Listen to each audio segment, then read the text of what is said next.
Assalamualaikum warahmatullahi wabarakatuh. Salam sejahtera untuk kita semua. Perkenalkan, nama saya Wela Janurika dengan nomor pokok mahasiswa 22030788. Saya dari Prodi Pendidikan Agama Islam Fakultas Tarbiyah dan Keguruan Universitas Islam Kuantan Singinggi. Video ini merupakan tugas dari Ibu Sofiatun Nahwiyah SPDI MA dengan mata kuliah Ilmu Pendidikan Islam. Baik, di sini saya akan menjelaskan pengertian dari peserta didik. Peserta didik adalah orang yang berusaha mengembangkan potensi diri melalui proses pembelajaran pada jenis pendidikan tertentu, baik itu pendidikan formal maupun non-formal. Peserta didik bertindak sebagai pelaku, pencari, penerima, dan penyimpanan dalam proses pembelajaran. Dan untuk mengembangkan potensi tersebut sangat dibutuhkan seorang pendidik atau guru. Kemudian ada kriteria peserta didik. Yang pertama, peserta didik bukanlah miniatur orang dewasa, tetapi dia memiliki dunianya sendiri. Yang kedua, peserta didik memiliki periodisasi perkembangan dan pertumbuhan. Yang ketiga, peserta didik adalah makhluk Allah yang memiliki perbedaan individu, baik faktor bawaan maupun lingkungan. Yang keempat, ada unsur jasmani dan rohani. Unsur jasmani memiliki daya fisik dan unsur rohani memiliki daya akal, hati nurani, dan nafsu. Peserta didik adalah manusia yang memiliki potensi atau fitrah yang dapat berkembang.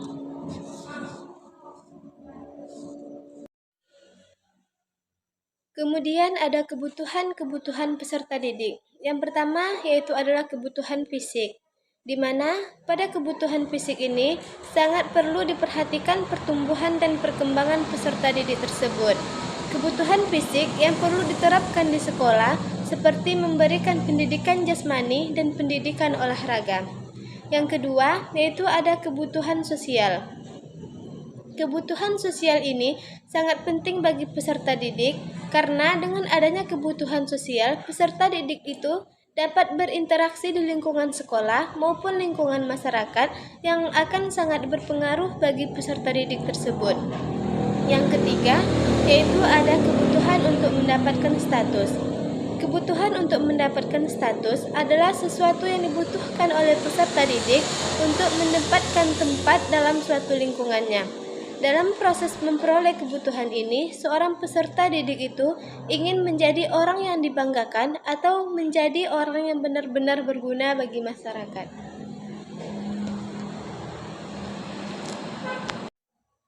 Yang keempat, itu ada kebutuhan mandiri.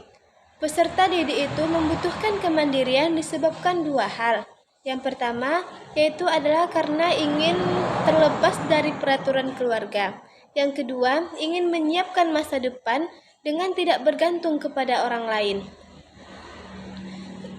Pada proses kebutuhan mandiri ini sangat memerlukan peran dari orang tua yang ikut mendukung seorang anak yang sedang berproses. Yang kelima, ada kebutuhan untuk berprestasi. Untuk mendapatkan kebutuhan ini, peserta didik itu terlebih dahulu harus mendapatkan kebutuhan untuk mendapatkan status dan kebutuhan mandiri. Jika kedua kebutuhan tersebut telah terpenuhi, maka secara langsung peserta didik akan mampu mendapatkan rasa kepercayaan diri dan kemandiriannya. Kedua hal inilah yang akan menuntun peserta didik untuk mendapatkan prestasi. Yang keenam, itu ada kebutuhan ingin disayangi dan dicintai. Kebutuhan ini sangatlah berpengaruh akan pembentukan mental dan prestasi seorang peserta didik. Sikap kasih sayang dari orang tua dan guru sangat memberikan motivasi kepada peserta didik. Yang ketujuh, itu ada kebutuhan untuk curhat. Ketika seorang peserta didik tengah menghadapi masalah atau problema-problema keremajaan, Kebutuhan untuk curhat itu didasarkan atau biasanya ditujukan untuk mengurangi beban pikiran seorang peserta didik tersebut. Masalah yang dia hadapi, masa pubertas membutuhkan seseorang yang dapat diajak berbagi atau curhat. Tindakan ini akan membuat peserta didik itu merasa bahwa apa yang dia rasakan juga dirasakan oleh orang lain. Yang kedelapan, yaitu ada kebutuhan untuk memiliki filsafat hidup. Peserta didik ia memiliki ide, pemikiran, kehidupan, rasa benar, rasa salah, berat, takut, perasaan itulah yang dimaksud dengan filsafat hidup yang dimiliki oleh peserta didik atau yang dimiliki oleh setiap manusia. Kemudian yang terakhir itu ada dimensi peserta didik. Ada 4 dimensi peserta didik. Yang pertama ada dimensi akhlak. Dimensi akhlak ini adalah sesuatu yang sangat dibutuhkan atau diutamakan. Akhlak sangat erat kaitannya dengan pendidikan agama Islam, sehingga dikatakan bahwa akhlak itu tidak dapat dipisahkan dari pendidikan agama. Yang kedua, itu ada dimensi fisik. Dimensi fisik ini adalah kesehatan yang lebih baik, seperti tidak adanya penyakit dan cedera. Dimensi fisik ini merupakan dimensi sehat yang paling mudah dikenali karena menyangkut mekanisme dan fungsi tubuh.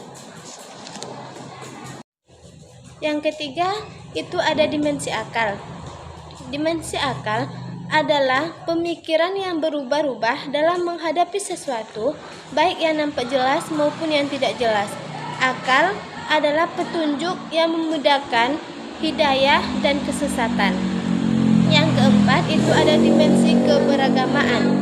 Dimensi keberagamaan adalah seluruh aspek atau sisi kehidupan manusia yang dalam menjalani kehidupan sehari-hari didasarkan pada aturan-aturan agama yang berfungsi untuk